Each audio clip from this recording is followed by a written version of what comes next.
when I went to some of my groups, I was so exhausted. And of course, it was the only time Oliver slept.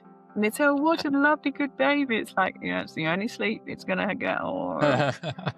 And I remember, taking myself off to the toilet and just sobbing, just crying. Yeah. It's like everyone, and this was the critical voice, everyone outside in that room, there was about 7 of us.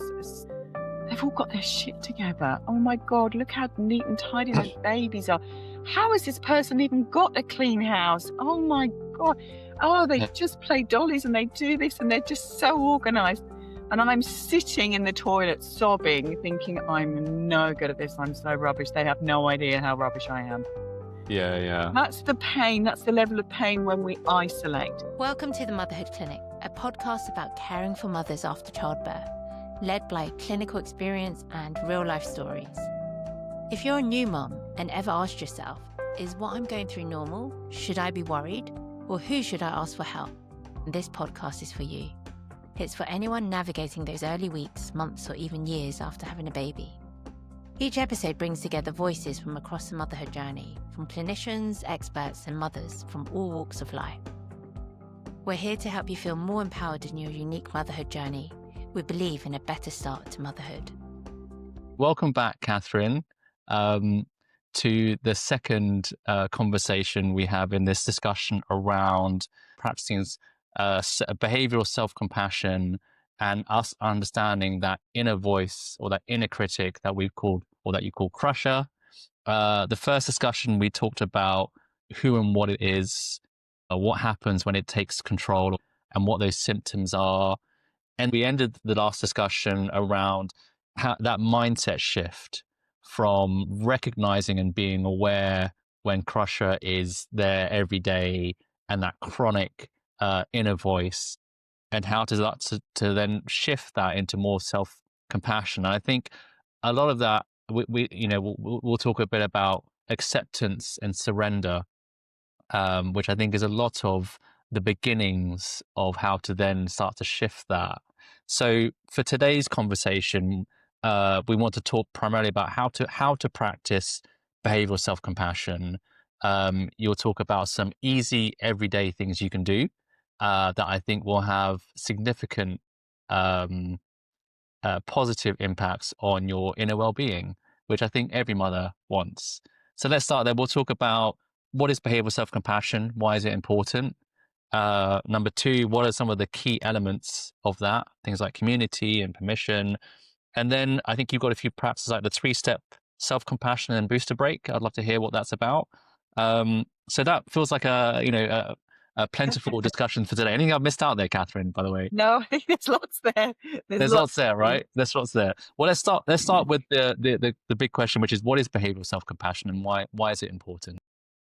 So to answer that, we need to know what self-compassion is, which is simply responding to ourselves as we would a good friend. Mm-hmm. So that response to difficulty with kindness. That's the simplest, simplest definition. Self-compassion, responding to ourselves. We do the U-turn back to you. Responding to ourselves when we're struggling with kindness and understanding. So that's the simplest term. Excellent. And I know it's, I'll ask the stupid question for say, but why is that important? Why is it important to be self-compassionate? Yeah, it's not a stupid question. It's really, really good. So when we are compassionate to ourselves, we are more likely to bounce back from difficulties. We're more likely to cope with real trauma, all sorts of challenges in daily life. We're more likely to manage conflict in relationship better. We're more likely to take good care of ourselves. This is all the research. This is self-compassionate people are more able to cope. They respond better. They are more motivated. They'll tend to their physical and mental well-being.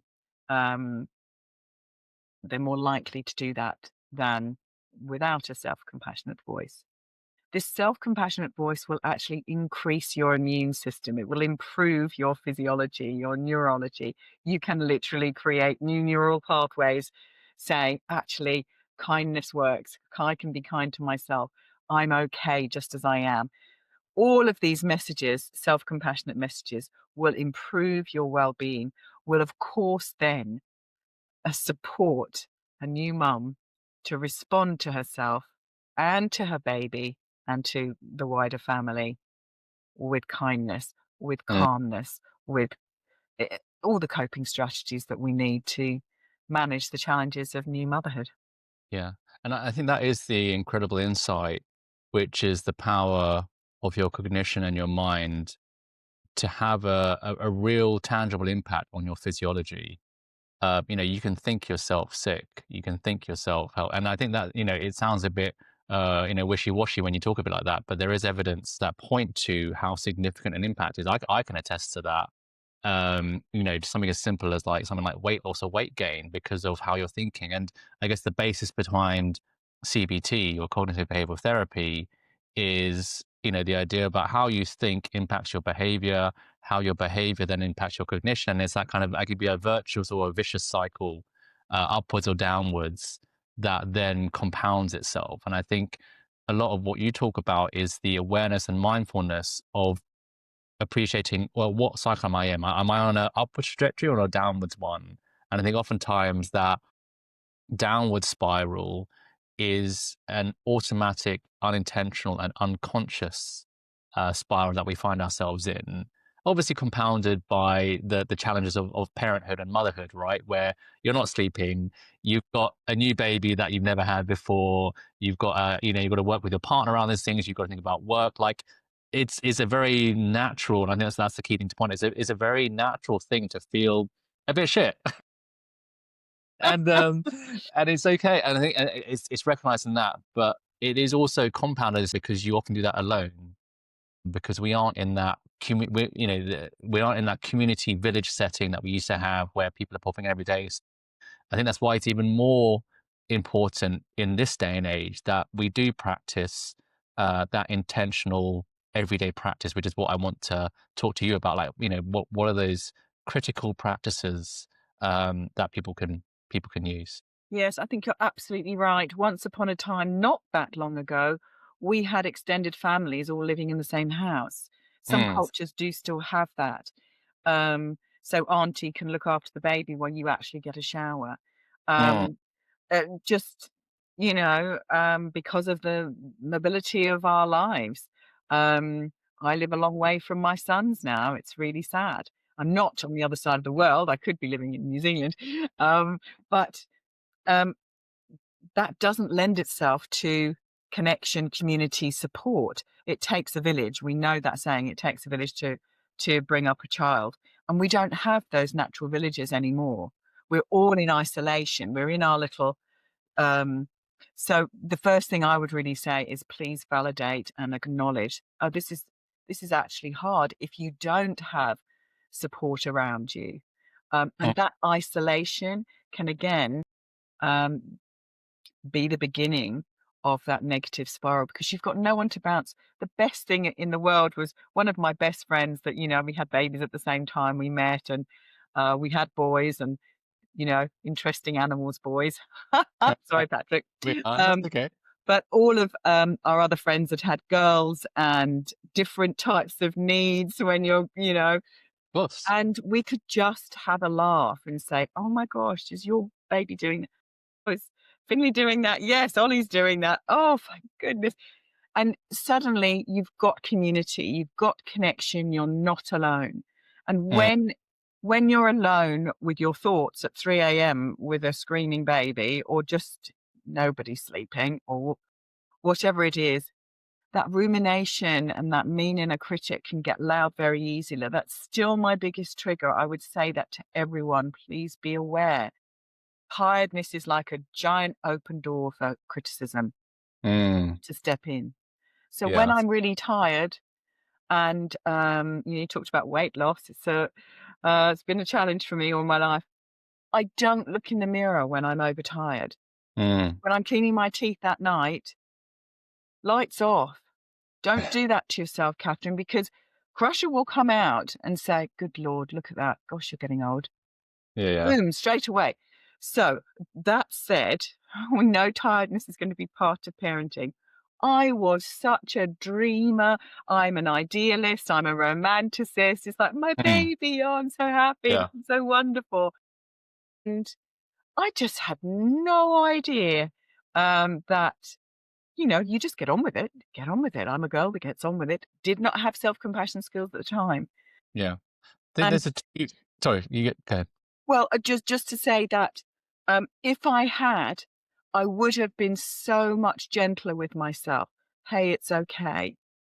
I remember my breastfeeding counselor saying to me, "Oh, stay in your dressing gown so people remember you've just had theoretically major surgery. Even if you haven't had a C-section, there's been a lot going on for your body. Mm. Remind yourself and other people you don't have to be super mum." I was like, Mm. oh, that's a compassionate response to someone that's exhausted, that's just gone through something really big. And Mm. when we start to do that, speak to ourselves and tend to ourselves as a caring counselor would, Yeah. everything changes. Good.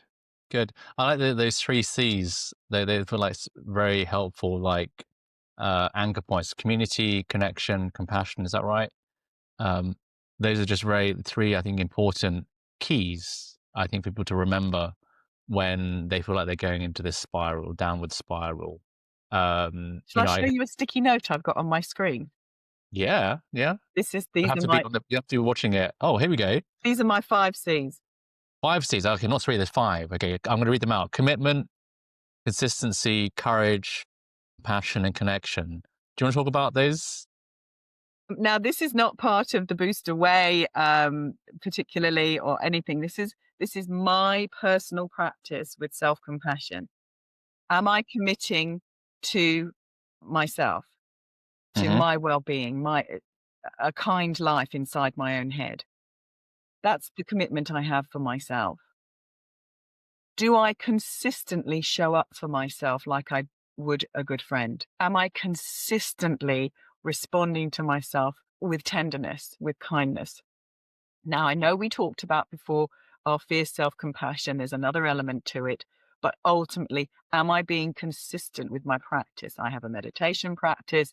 I do that every morning at 7 a.m. Am I consistently watching, observing, Mm. and responding kindly? Courage. This work takes courage. Mm. Who wants to look inside the dirty old yucky pit and say, oh, Crush has been kicking the dirt up here? It's not easy. We do need to be courageous.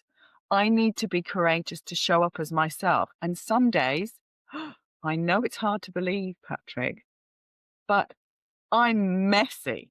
I make mistakes. I snap at the people I love more than anyone on the planet.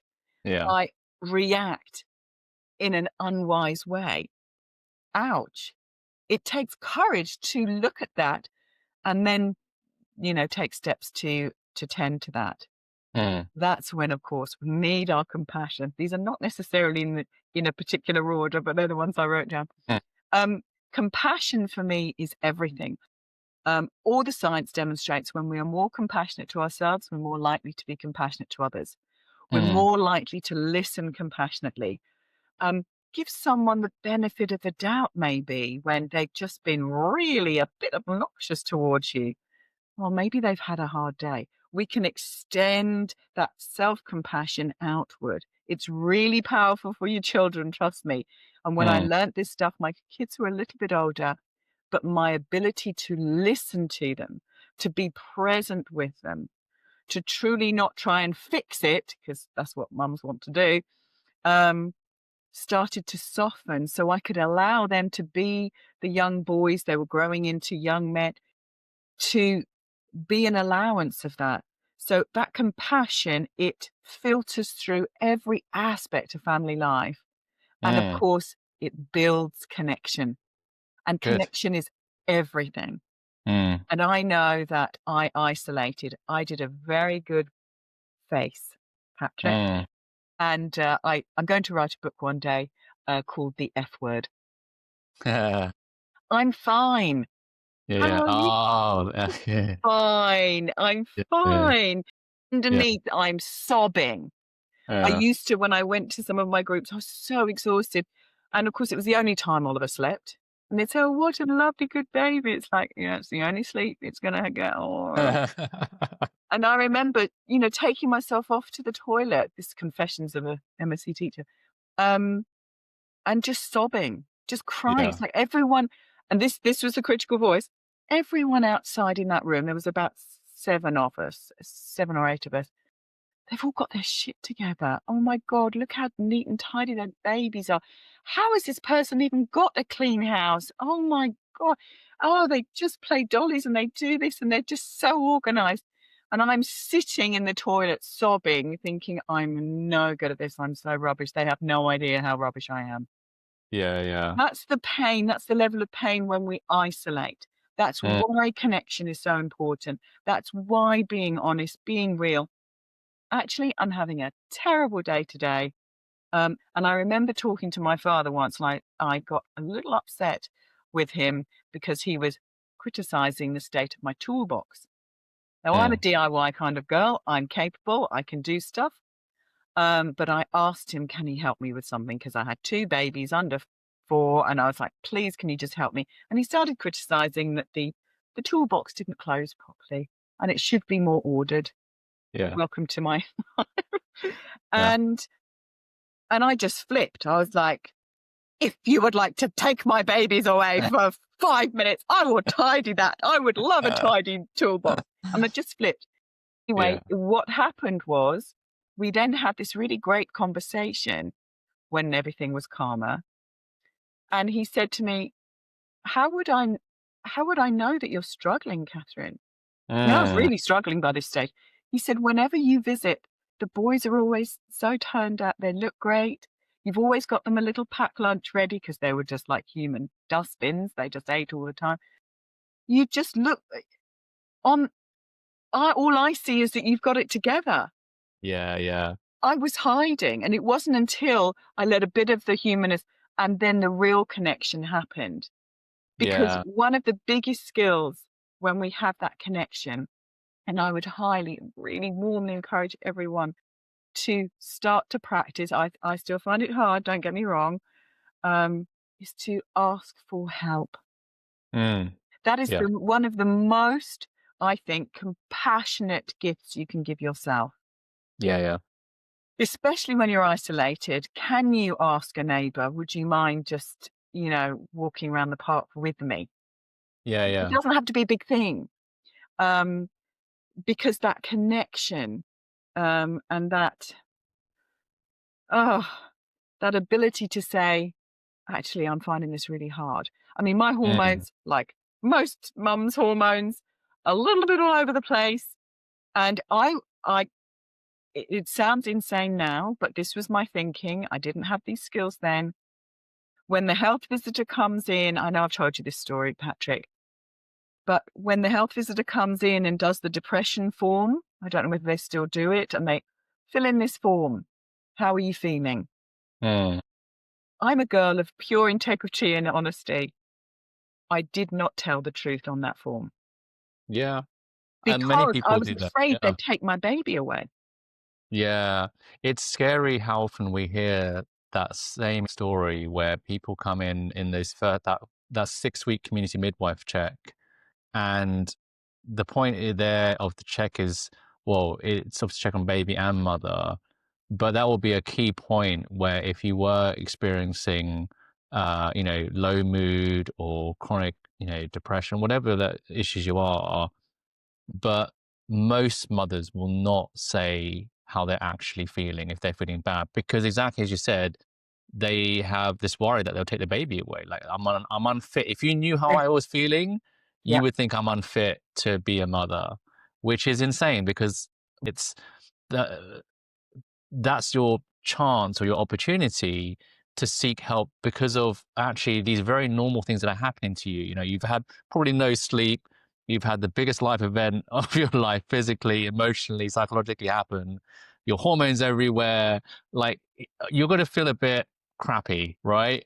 And it's the first time it's ever happened to you. and you Yes. have no idea what's going on, right? Yes. But we say, as you say, F word. That's a great title. You know, we're fine. I'm fine. I'm fine. And you're Fine. like, and Yeah. I think and everyone to a certain degree is guilty of that window front. You know, the shop front that we want to, because obviously that's part of your pride. It's part of Well, we your must ego, to which keep is I ourselves want to good. show a good face. I don't want to show everyone my dirty laundry. Like, Yeah. you know, I want to show up well in the world because that gives me confidence. But I think Please, as you're pointing out, yeah, yeah, please recognize Patrick. Sorry, jumping in.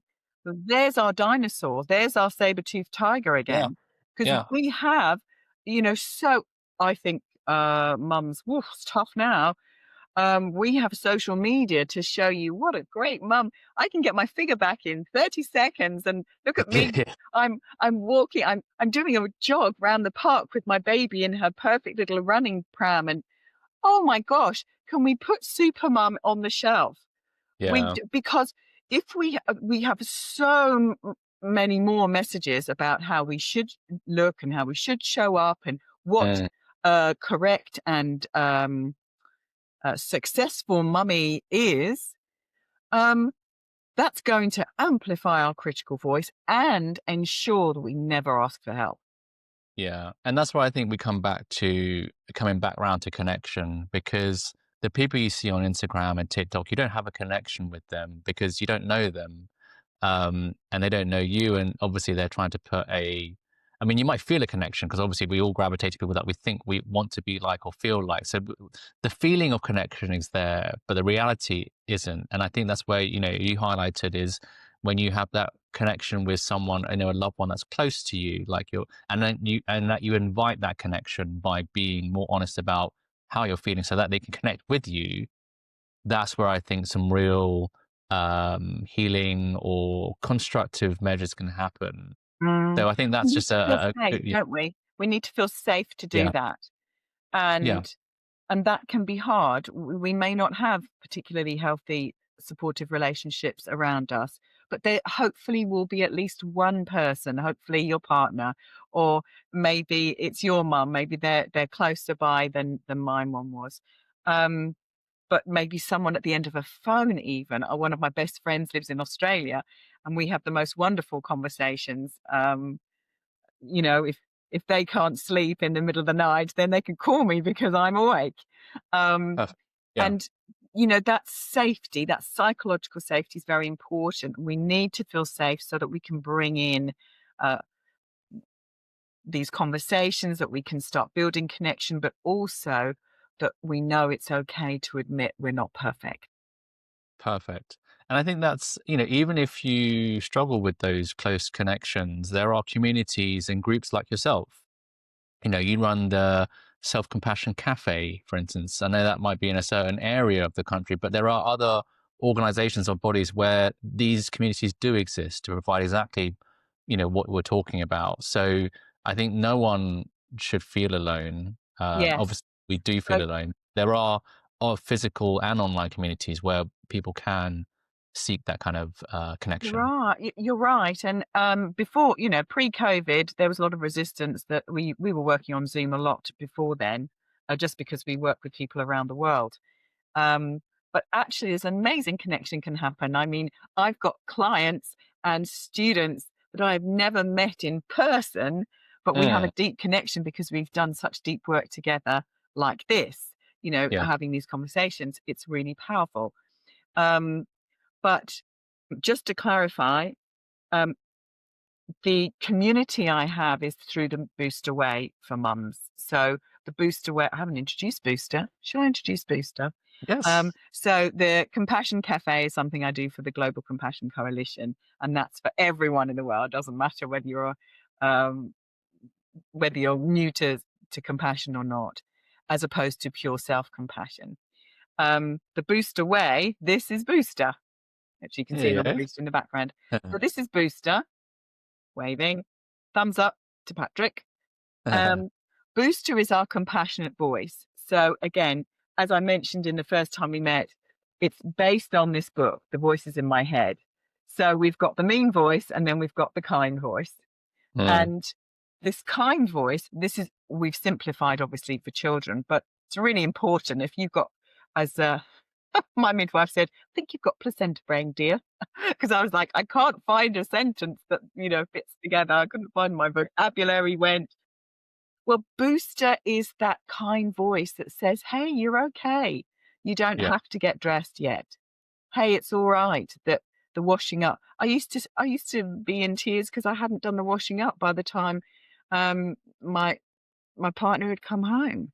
Mm. And I'd be like, "I'm such a failure." We didn't have a dishwasher. It's just like, just do the dishes. But, demanding boys I had, and Booster says it's okay. Booster says you're allowed to be fully human, and that means not being perfect. Can we embrace imperfection? Can we Mm. move towards, you mentioned acceptance earlier, can we move towards accepting, embracing imperfection? Here I am, fully messy human. I don't Mm. get things right. I mess up. I make mistakes as a mum. Um, and it's okay. Yeah. I'm still Yeah. okay. And can I tend to myself? Can I be kind to myself when I recognize that I've been, less than wise in my response? Yeah. Good. Good. Excellent, Catherine. That's I think it's a really helpful overview for people to really take in.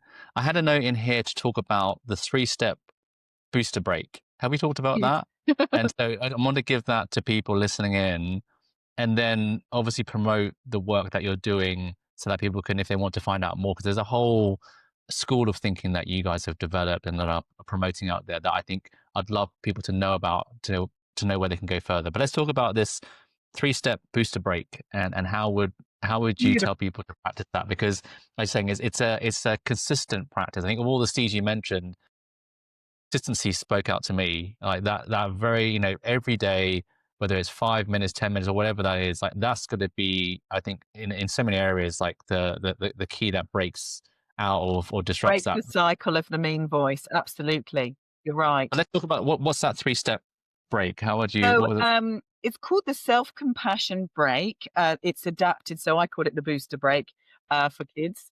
So it's adapted from that, and it's very, very simple. We have three aspects. I'll explain it, and then you'll see how it can be done in seconds, or it Great. can be done as a meditation. I might perhaps send you a link to it. You can, so your listeners can actually Perfect. do a longer meditation now. I know the reality, if you've got a new baby, you might not, but you could listen to it in the background and do a little breathing if baby's asleep. Sure. Um, so first of all, we have our mindfulness. We need to notice what's going on.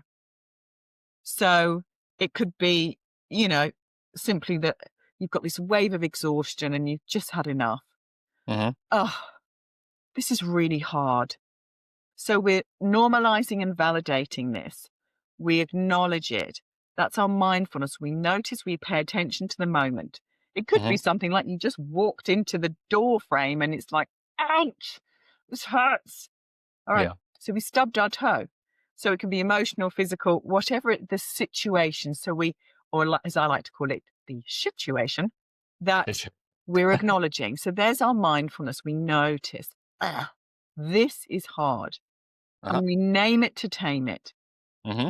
So we really, the validation part for me was a big change. I didn't know I was allowed to actually say, "Oh yeah, this really hurts." You just had a bust up with your husband or wife, and you're just like, "Oh, this really sucks. This is not what I wanted," when they came home from work. Okay. Then we move into the common humanity, and we started talking a little bit about that when we were looking at connection. Hmm. Common humanity is recognizing that, me too, messy human. Anyone in my shoes would find this hard. So there's Hmm. something very, very liberating about recognizing, and I hadn't, because I'm the only one that's a rubbish mum, remember, Patrick. I'm the Mm. only one that's crying in the toilet right now. Everyone else has got their shit together. Yeah. So the common humanity piece acknowledges our humanity, our shared humanity. Everyone struggles sometimes.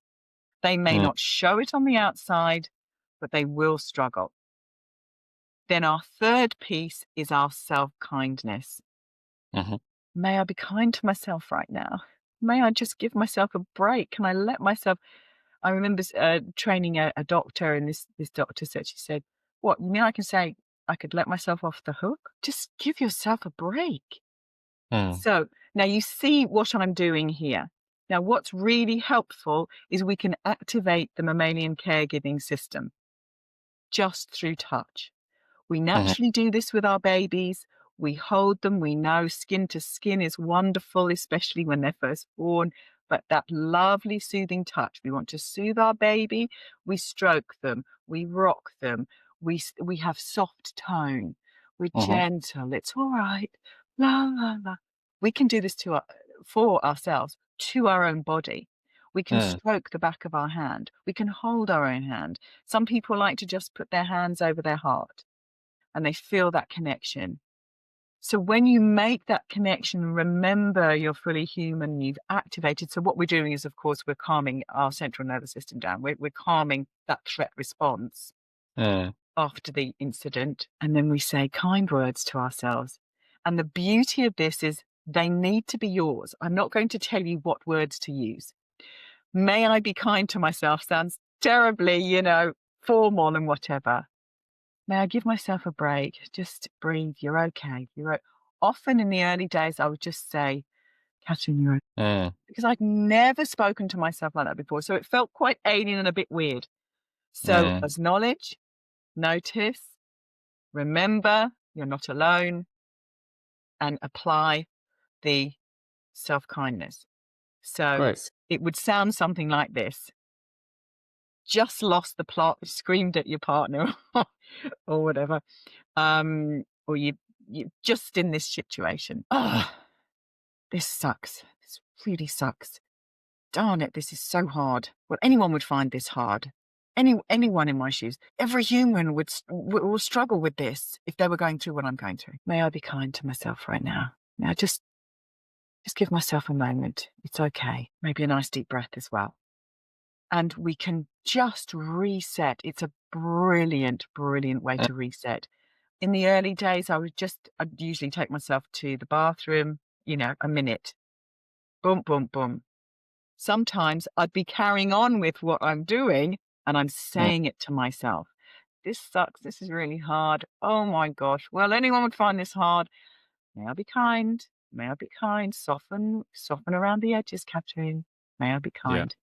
And it's done. And it will shift all of that threat energy in the body. It will calm everything down, and it's brilliant. If you can add soothing touch at any time as a separate or as an additional caring on the go. I'm very big on the go. Yeah. Mums are on the go, aren't they? But if Yeah. you can do that, you can stroke your own face like you'd stroke a baby's face. That's So great. yeah, it's very I powerful. No, that's great. And I think the key thing that I take away from that is, the disruption of something that is unconscious.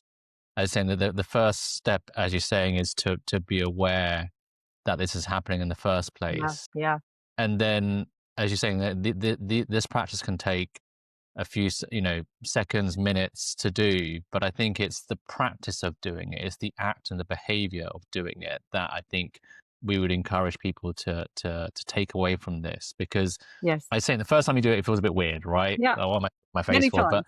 when you've done that like the 10th, 20th time, and it becomes, hopefully that becomes automatic, because Yes, then that's exactly. a positive automatic Yes, situation, and that's just a habit that you develop, yes, that then exactly. becomes And like then, that, you know.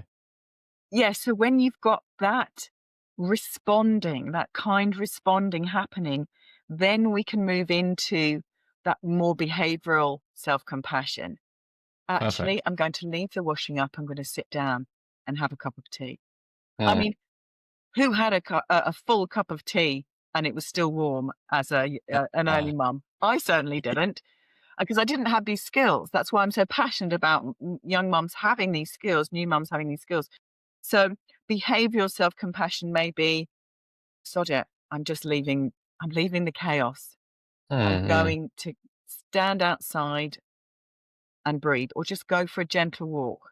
Baby in pram, I'm off. baby calms down, the fresh air is great. You calm down, nice slow walk. So these can be gestures. Behavioral self-compassion is a kind gesture toward yourself. It's really simple again, and it has to start with that intention Yeah. that something Great. like the booster break can give you. You've got that, may I be kind. Oh, what is kindness? What does that look like to me right now? Actually, I think just having a sip of water, that might Yeah. be, that might be it. It Yeah. doesn't have to be a big grand gesture. Yeah. That's how Yeah. powerful self-compassion is. And you're right, Patrick. Consistency. It's a drip, drip, drip, drip, drip, drip, drip, drip, drip Right. over time. Excellent. Well, thank you, Karen. I think these are things that can be done, in a minute or two. It's saying it doesn't have to be a big thing. So I think that's hopefully some good food for thought for anyone listening of how to actually practice, not just us talking about why it's good and why it's valuable. Can you share a bit more, if for people listening in, they want to find out more, please promote what you do, where they can find you, uh, and then we can wrap this conversation. So where can people find you, Kathryn? So come to theboosterway.com. Booster Hmm. is Booster. Gives you a boost, our booster friend. So theboosterway.com has got all the resources. We've got transformation toolkits. We've got the lovely, this is perfect for mums. The Little Book of Self-Compassion gives you some really nice, clear, step-by-step guidelines. Then this is great when your kids get a little bit older. Hmm. The voices in my head. So there's all those sorts of resources. There's the Inner Detective Journal there you can see, and there's other books soon to be published. And there's a game which is super fun, intergenerational. Theboosterway.com. That page will give you enough information and access to all the resources. At the bottom of that page, there's a little button where your beautiful listeners can come and join our free community. We've got Right. this community that is a safe space. It's a private space. It's not on Facebook or anything. It's a private community where anyone that's caring for a little person can Mm. come, ask questions. I do a Q&A, usually once a fortnight, but we chat on there. We talk about what's going on and real life stuff. No Great. superficial stuff. They can come and find me there. If you're a professional and you want to learn a little bit more, maybe if you want to bring this into your workplace because you're a working mum, Mm. then just find me on LinkedIn. Awesome. Kathryn, this has been great. Thank you so much for your time. As I was saying, we'll put this out and hopefully people can find value in this discussion, and let us know what resonated. But again, thank you, Kathryn. So we're sure we'll stay in touch as you we build our respective businesses. But again, this has been really helpful. So thank you again. Thanks so much for having me, Patrick, and wishing much love and compassion and courage and care for your beautiful listeners. Well done for being a mum, and go gently, my friends. Go gently. Thank you, Kathryn.